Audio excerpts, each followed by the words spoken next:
Aujourd'hui, si on est étudiant ou bien travailleur qualifié, comme l'a dit Ketidiara, quelles sont les conditions à remplir auprès d'une agence comme la vôtre, par exemple? Ben, les conditions à remplir auprès d'une agence, il faut payer, ça c'est certain. Hein? On demande un paiement minimum, mais sauf qu'il y a plusieurs catégories d'immigration. Donc, c'est sûr que je peux vous donner un aperçu, hein? Mais comprenez simplement que chez les travailleurs qualifiés, ça ne coûte pas du tout cher. Il faut avoir ces diplômes pour ceux qui sont travailleurs qualifiés et beaucoup d'autres critères qui entrent en jeu. Hein? Pour les étudiants, c'est pareil, il faut avoir au moins un niveau de classe de seconde, pas forcément un baccalauréat ou un niveau de classe de seconde. Et passer à l'agence, on vous donnera tout le détail. Hein? Est-ce qu'on parle de la justice populaire là-bas?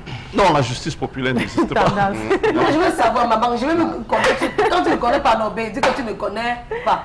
Est-ce que là-bas on parle de la justice populaire? Non, la justice populaire n'existe pas au Canada. Il s'agit d'un pays respectueux des droits. Voilà. Tout à fait.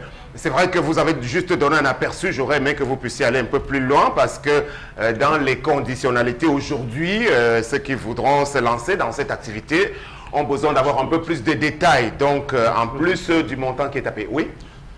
Oui, effectivement, si vous voulez que je donne les conditions qui sont les plus importantes, chez les étudiants, pour aller au Canada, il faut avoir un garant ou un sponsor. Le garant, c'est celui-là, membre de votre famille, qui dit « je vais payer ses études pendant qu'il sera au Canada ». Mais rassurez-vous, au Canada, on n'exige pas une caution, contrairement aux idées reçues, où on parle de bloquer 50 millions, 20 millions dans un compte. Non. Si votre parent a les moyens, il suffit de présenter ses relevés bancaires et tout le reste pour montrer sa capacité à payer lorsque vous serez au Canada.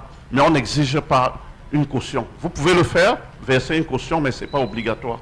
Alors, qu'est-ce qui explique le fait que depuis qu'on a ouvert, on va le dire comme ça, la porte d'Eldorado du Canada, il y a plusieurs entreprises, plusieurs structures qui sont régulées, qui sont réglementées, qui sont agréées, qui ont ouvert les portes au Cameroun et dont, à ce jour, le bilan est lourd pour ceux qui ont essayé de verser des sommes, 3 millions comme en termes de caution, pour travail, pour étude de dossiers, composition de dossiers, versé par tranche. Attends, comment on se retrouve là? Et aujourd'hui, vous dites aussi que vous êtes agréé, vous êtes consultant, réglementé, c'est agréé. Moi, je m'interroge un peu là-dessus.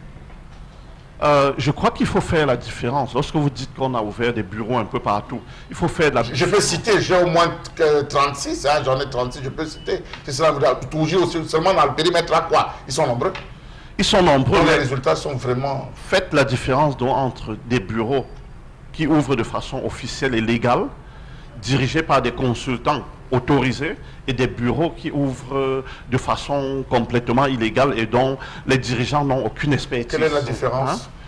Hein?